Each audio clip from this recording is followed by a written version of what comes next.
নমস্কার বন্ধুরা, চলে এলাম আরেকটি নতুন ভিডিওর সাথে। আজ আমি তোমাদেরকে বলবো অন্নকূট মহোৎসবে 56 ভোগে কি কি উপাদান থাকে আর কেনই বা কৃষ্ণকে 56 ভোগ নিবেদন করা হয়।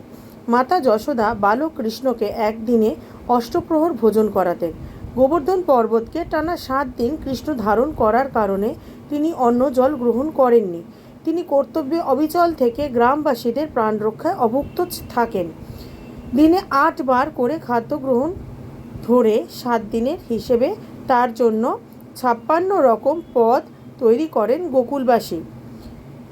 এই 56 রকমের পদই 56 ভোগ বা 56 ভোগ নামে পরিচিত।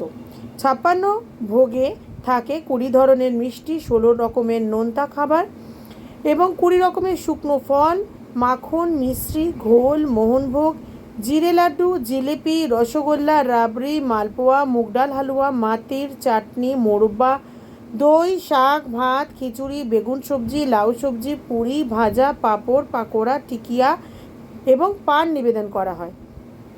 আমার এই ভিডিও ভালো লেগে থাকলে ফলো করে আমার পাশে থাকার অনুরোধ রইল। খুব তাড়াতাড়ি দেখা হচ্ছে আবার একটি নতুন ভিডিওর সাথে। হরে কৃষ্ণ।